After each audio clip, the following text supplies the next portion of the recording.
नमस्ते दोस्तों, आप सबको मेरा राधे राधे और आप सबको श्रावण मास की बहुत बहुत ज़्यादा शुभकामनाएं।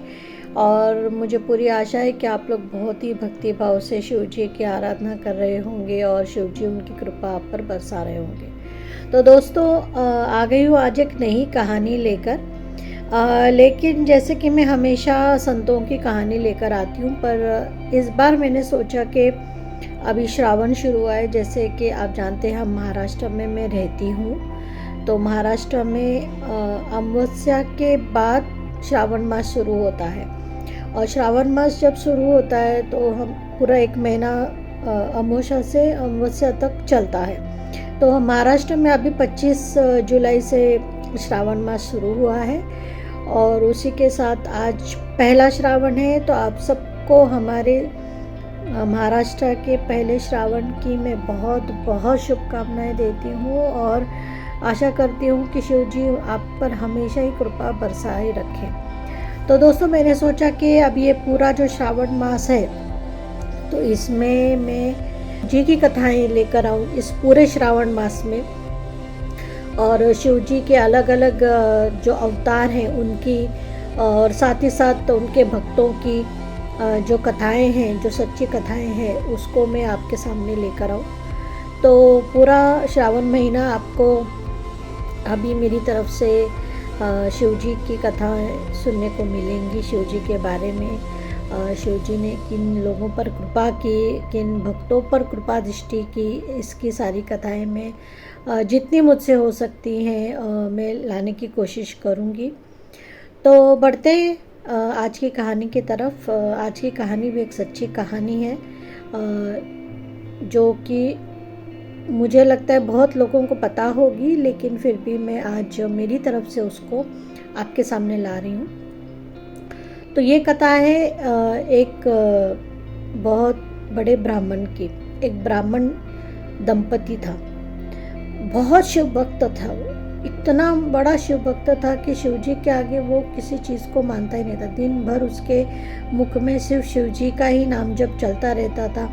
गरीब था वो, बहुत गरीब था, लेकिन वो और उसकी पत्नी दिन भर शिव जी की पूजा करते रहते थे, शिव जी का ही नामस्मरण करते रहते थे और उसी में वो सुख शांति उनको मिलती थी। शिव जी भी अपनी कृपा हमेशा ही उन पर बनाए रखते थे। उन्हें किसी चीज़ की कोई कमी नहीं होने देते थे। जितना भी वो एक भिक्षा लेके आता था तो इतना पर्याप्त होता था कि वो दोनों अपना भोजन करके सुखी जीवन जी सकें। पर शादी के कई सालों तक उन्हें संतान प्राप्ति नहीं। हालांकि वो बहुत बड़े शिव भक्त थे, शिव जी के सिवाय कुछ और उनको पता ही नहीं था। लेकिन काफ़ी साल बीतने के बाद भी उनको पुत्र प्राप्ति या कन्या प्राप्ति नहीं हुई थी। और आप जानते हैं, हमारे समाज में कोई भी रहो, अगर शादी के बहुत साल होने के बाद भी अगर आपको संतान प्राप्ति नहीं होती है तो लोग किस तरीके की बातें करते हैं। और ज़्यादा करके जो स्त्री होती है उसको तो बहुत कुछ सुनना पड़ता है। हालांकि सभी को पता है कि ये नैसर्गिक है, इसमें कोई कुछ नहीं कर सकता, लेकिन बहुत कुछ सुनना पड़ता है और सुनती भी है लेडीज़।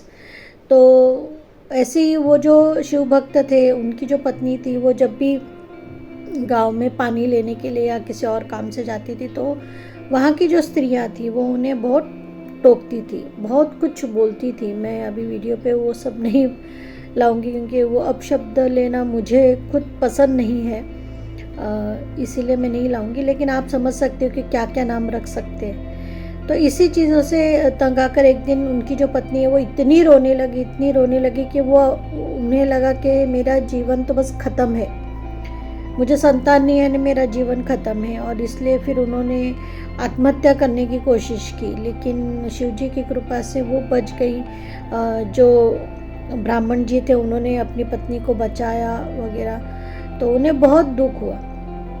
वो ब्राह्मण जी सोचने लगे कि मैं इतना बड़ा शिव भक्त हूँ, लेकिन शिव जी ने मुझे सब दिया लेकिन संतान नहीं दी। तो इसमें एक दिन वो दोनों इतने रोने लग गए, इतने दुखी हो गए कि उनको समझ में नहीं आ रहा था कि क्या करो। वो भगवान शिव को बहुत ज़्यादा वो पूजा करने लगे, उनसे वरदान मांगने लगे, लेकिन उन्हें उसमें भी कोई यश नहीं मिल रहा था। पर एक दिन ऐसा हुआ कि उनके द्वार पर एक बूढ़ी माता आई, और बूढ़ी माता आई तो उन्होंने उनसे खाने के लिए मांगा, और जब उन्होंने उनके पास जो भी भिक्षा से आया हुआ था वो उनको परोसा, खाया, उनको संतुष्ट किया। उसके बाद उस बूढ़ी माँ ने पूछा, वो जो स्त्री थी उनसे, कि आपका संतान कहाँ है? तो वो जो स्त्री थी, ब्राह्मण स्त्री, उन्होंने कहा कि नहीं, मेरी कोई संतान नहीं है और इसलिए मैं बहुत दुखी हूँ, हम शिव भक्त हैं पर शिव जी हमें कोई वरदान नहीं दे रहे हैं वगैरह। तो वो जो बूढ़ी माँ थी उन्होंने कहा कि ऐसा मत कहो, शिव जी सब पर कृपा करते हैं, आप ऐसा करो, आप सोमवार के व्रत करो। और उन्होंने उसको पूरी व्रत विधि बताई। उन्होंने बोला कि 21 सोमवार के व्रत तुम करो, और ये विधि है, रोज़ हर सोमवार के दिन तुम्हें सुबह जल्दी उठना है और नदी पर जाकर नहाना है, उसी गीले कपड़े से तुमको शिवलिंग पर पानी चढ़ाना है, उन शिव जी की पूजा करनी है वगैरह। ऐसा काफ़ी कुछ उन्होंने उनको बताया, और ज़रूर तुमको इसका 21 सोमवार पूरे होने के पहले ही तुम्हें उसका फल मिलेगा। तो अब वो दोनों तो इतने आतुर थे इस चीज़ के लिए, तो उन्होंने जैसे ही सोमवार आया उन्होंने ये चालू किया, और जैसे उनके मुझे लगता है 11 सोमवार हो गए, तो उसके बाद वो जो स्त्री थी उन्हें वो गर्भवती हो गई, और ये बहुत बड़ी खुशखबरी उन्हें मिली। लेकिन फिर भी उन्होंने पूरे 21 सोमवार वो व्रत किया, और जब उनका वो टाइम आया, जब वो प्रसूत हो गई, जब उन्हें एक पुत्र रत्न प्राप्त हुआ, तो पुत्र रत्न प्राप्त होने के बाद उन्हें एक ज्योतिष को बताया। वो खुद ब्राह्मण थे लेकिन फिर भी उन्होंने एक ज्योतिष को बताया कि कुंडली क्या है मेरे बेटे की। तो उस ब्राह्मण ने दूसरे ब्राह्मण को अपने बेटे की पत्रिका बताई। तो पत्रिका जैसे ही वो उस ब्राह्मण ने देखी तो वो हैरान हो गया, और उसने बोला कि मैं तुम्हें जो बात बताऊंगा उसको तुम बहुत ध्यान से सुनना, ये मैं नहीं कह रहा हूँ, ये विधि लिखित है, तो आप पूरे धैर्य से इस बात को सुनिएगा। तो उस ब्राह्मण ने बोला, आप बताइए क्या है? तो उस ब्राह्मण ने बोला कि तुम्हारा बेटा सिर्फ 12 साल की उम्र तक जिंदा रह सकता है, इतनी ही उसकी आयु है, इसके उपरांत तो उसकी आयु ही नहीं है। ये सुनने के बाद तो उस ब्राह्मण को बहुत बुरा लगा, बहुत, वो इतना रोया। उसने अपनी पत्नी से ये बात नहीं कही, लेकिन उसे बहुत दुख हुआ। पर जैसे कि वो शिव भक्त था, उसे अपने शिव पर पूरा विश्वास था। उसने कहा, ठीक है गुरुजी, कोई बात नहीं, मैं शिव जी को प्रसन्न कर लूँगा, मैं शिव जी से प्रार्थना करूँगा कि मेरे बेटे की आयु बढ़ा दे वगैरह। ऐसा कह के वो हर रोज़ और कठोर तपस्या करने लगा शिव जी की। और जैसे ही वो बच्चा बड़ा होते गया, वो उसको शास्त्रार्थ पढ़ाने लगा, उसको जो शास्त्रार्थ के साथ साथ वो उसको वेद पढ़ाने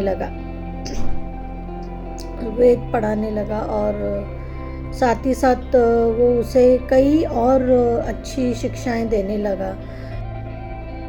वो ब्राह्मण अपने बेटे को वेद शास्त्र पढ़ाने लगा, और ऐसा देखते देखते वो बेटा 7-8 साल का हो गया। और जैसे ही वो 7-8 साल का हो गया तो उसने एक दिन अपने बेटे से कहा कि बेटा, मुझे जितना ज्ञान था, मुझे जितना कुछ आता था, मैंने तुम्हें पढ़ाया, लेकिन मैं चाहता हूँ कि तुम काशी जाओ, और काशी जाकर तुम वहाँ पर और वेद पढ़ो और बड़े विद्वान बनो। ऐसा कह के, हालांकि उसे पता था कि मेरा बेटा ज़्यादा दिन जिंदा नहीं रह सकता है, लेकिन वो उसकी इच्छा थी कि अगर वो काशी जाएगा, वहाँ पे वेद पुराण पढ़ेगा तो शायद कोई चमत्कार हो जाएगा और शिव जी ज़रूर कुछ कृपा करेंगे। तो उसने ऐसा अपने बेटे से कहा, लेकिन उसकी जो बीवी थी वो कहने लगी कि नहीं, अब वो बहुत छोटा है, इतनी छोटी उम्र में वो कहाँ जाएगा, कैसे पढ़ेगा, कैसे रहेगा, नहीं अभी नहीं, हम उसे बाद में भेजेंगे। ऐसा करते करते आखिर वो जो लड़का था वो 11 से 12 साल का हो गया, 11 साल का हो गया ऑलमोस्ट।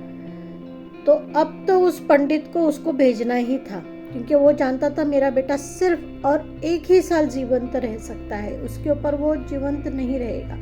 वो दुख उसको इतना खाए जा रहा था, और वो ये नहीं चाहता था कि बच्चा अपनी माँ की आंखों के सामने मृत्यु को मिले। तो क्योंकि आप जानते हैं माँ का हृदय कितना कोमल होता है, सिर्फ इस ख्याल से ही जो माँ होती है उसका हृदय पसीज जाता है। तो अगर वो अपने बेटे की मृत्यु अपनी आंखों से देखेगी तो उसे और ज़्यादा दर्द होगा, वो सह नहीं पाएगी। इसीलिए उसने फिर इस पर बहुत ही ज़बरदस्ती की कि नहीं नहीं तुम जाओ। तो फिर जो माता थी बोली नहीं नहीं अकेले कैसे जाएगा, मैं काम करती मेरे भाई को भेजती हूँ। तो वो जो ब्राह्मणी थी उनका एक भाई था जो अविवाहित था, वो भी वेद शास्त्र वगैरह पढ़ता था, सब पढ़ता था, बहुत बड़ा ज्ञानी था वो भी। तो उन्होंने कहा कि भैया आप इसके साथ जाओ और आप काशी में जाकर इसके साथ में रहो और इसे बहुत अच्छे से वेदों का ज्ञान पठन जो भी है आप कराओ, आप जाओगे तो मैं संतुष्ट रहूँगी। तो फिर उस भाई ने कहा अच्छा ठीक है मैं चला जाऊँगा, और ऐसा कह के वो निकल गए काशी यात्रा पर। और कई दिनों तक चलते वो एक बार एक राज्य में आए। उस राज्य में आने के बाद वहाँ पर उन्होंने देखा कि बड़ी हलचल चल रही है, बहुत कुछ ऐसा भागदड़ मची हुई है वगैरह। उनको कुछ समझ में नहीं आया, लेकिन उन्होंने ध्यान नहीं दिया। वो जाकर एक छोटे से ब्राह्मण की कुटिया में वो चले गए और वहाँ पर वो रहने लगे। और दूसरे दिन ऐसा हुआ कि वहाँ एक जो वहाँ का जो राजकुमारी थी उसका विवाह था किसी और राज्य के राजकुमार के साथ में। लेकिन वहाँ का जो राजा था, दूसरे राज्य का जो राजकुमार था, वो थोड़ा सा पागल था, उसकी बुद्धिहीन था, वो यानी पागल ही था।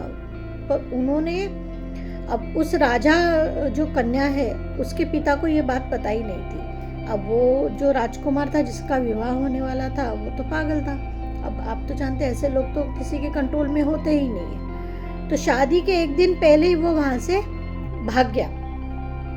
वो जो राजा का लड़का जो था, राजकुमार जो था, वो भाग गया। अब वो भाग गया तो सब लोग उसे ढूंढने लगे, अरे कहाँ गया। अब उन्हें लगा अरे अब शादी अगर नहीं हुई तो फिर तो बहुत मुश्किल हो जाएगी, राजा तो हमें मार डालेगा। आप जानते राजाओं का कैसा होता है, अपमान होने के बाद में फिर वो किसी की नहीं सुनते। तो उन्होंने कहा अब क्या करें। तभी उनकी नज़र इस लड़के पर पड़ी जो ब्राह्मण का लड़का था। वो वहाँ पर नदी पर पानी भरने के लिए गया था। तो उस राजा के मंत्री की नज़र उस पर पड़ी। तो उसने पूछा तुम कौन हो? तो उसने अपना नाम वगैरह बताया। तो उन्होंने कहा अच्छा तुम मेरे साथ चलो। और वो उसको राजा के पास लेकर गया। राजा ने जब उसको देखा तो वो उसके पुत्र के आयु का ही था, उसी कद काठी का था, बहुत सुंदर था वो युवक। तो राजा को वो बहुत ही भाग गया और राजा ने उसे अपनी परेशानी बताई कि देखे मेरी ऐसी परेशानी है, ऐसी दिक्कत है, मेरा बेटे की शादी थी राजकुमार की, लेकिन वो तो भाग गया, लेकिन मुझे तो शादी करवानी पड़ेगी, नहीं तो राजा मुझे मार डालेगा वगैरह। उसने अपनी व्यथाएं सुनाई। और वो सब सुनने के बाद वो लड़का जो था उसने कहा ठीक है मैं शादी के लिए तैयार हूँ, उसने ऐसा कहा। लेकिन कई मनी मन उसको बुरा लग रहा था कि मैं धोखा कर रहा हूँ, जो राजकुमारी है उनके साथ मैं धोखा कर रहा हूँ और मैं ये नहीं करना चाहता। इसलिए उन्होंने एक पत्र लिखा और एक पत्र उन्होंने एक दास जो सेवक है उसके हाथ से राजकुमारी तक भेज दिया। अब जो राजकुमारी थी उसने वो पत्र पढ़ा और पत्र पढ़ने के बाद उसे जब सच्चाई पता चली तो राजकुमारी को थोड़ा सा बुरा लगा, लेकिन उन्हें ये बात अच्छी लगी कि जो जिसके साथ भी अभी फ़िलहाल मेरा विवाह हो रहा है वो एक सच्चा आदमी है वो सच्चा ही कहने वाला है। इसीलिए उनको वो बात बहुत भाग गई और वो उन्होंने किसी को कुछ भी नहीं बताया और उन्होंने उनसे शादी कर ली। शादी तो हो गई, सब हो गया, लेकिन उसी रात वो जो लड़का था उसने राजकुमारी से कहा देखिए मैंने शादी किस मजबूरी में की ये मैंने आपको ऑलरेडी बताया है, पर मैं आपको पसंद करता हूँ और आपका विवाह मुझसे हुआ है तो उस नाते आप मेरी पत्नी है और मुझे आपका भार तो उठाना ही है, लेकिन मैं फ़िलहाल मजबूर हूँ। मैंने मेरे पिताजी को वचन दिया है कि मैं काशी जाऊँगा और काशी से विद्वान बनकर मैं वापस लौटूँगा और उसके लिए मुझे 1 साल लग जाएगा, तो क्या आप तक रुक सकती हैं? तो राजकुमारी बहुत सियानी थी, बहुत समझदार थी। उसने कहा आप मेरे पति हैं, आप जैसे बोलेंगे वैसा ही करूँगी। आप जाइए, आप काशी जाइए, आप पढ़ाई कीजिए, विद्वान बनिए और आप वापस आ जाइए, मैं तब तक आपकी प्रतीक्षा करूँगा। ऐसा कह के वो दूसरे ही दिन वो लड़का जो है अपने मामा के साथ में काशी के लिए चला गया। काशी जाने के बाद में वहाँ पर वो इतने वेद पठन, इतना ज़्यादा वो आध्यात्मिक हो गया, जैसे उसके पिता हैं बस वैसा ही वो बन गया। दिन भर शिव जी की पूजा करना, दिन भर उनका वेद पठन करना, इतना वो उसमें गुंग हो गया कि मैं क्या ही बताऊँ। मीन्स वो अपने पिताजी से भी बड़ा शिव भक्त बन गया, इतना बड़ा। दिन भर वो शिव भगवान जी की पूजा, उनके आराधना, उनका नाम जप, होम हवन सब सब सब सब करने लग गया था। और यहाँ पे जो पिताजी थे वो भी शिव जी को प्रसन्न करने की उनसे रिक्वेस्ट कर रहे थे कि मेरे बेटे को बचा लो, उसकी मृत्यु नहीं होने देना, ऐसा वो उनसे वरदान मांग रहे थे बार बार। वो भी बहुत कठोर तपस्या कर रहे थे। उन्होंने तो आखिरी में खाना पीना ही छोड़ दिया, सिर्फ शिव भक्ति में ही वो लीन रहे ताकि उनका बेटा जो है वो सुखरूप वापस आ सके। और यहाँ पे जो बेटा था वो भी काशी में था, तो वो भी दिन भर शिव भक्ति करता था। और ऐसा करते करते वो 12 साल का हो गया। और जिस दिन वो 12 साल का हुआ उस दिन वहाँ पर यमदूत आए और तब वो शिव पूजन कर रहा था। वो लड़का उस वक्त शिव पूजन कर रहा था, शिव जी का नाम जप कर रहा था। तो तब जब यमदूत वहाँ पर आए तभी वहाँ पर शिव जी के दूत आए। और शिव जी के दूतों ने कहा तुम यहाँ क्या कर रहे हो? तो उसने कहा इसकी मृत्यु होने वाली है। बोले तुम देख नहीं रहे हो कि वो शिव जी की भक्ति कर रहा है?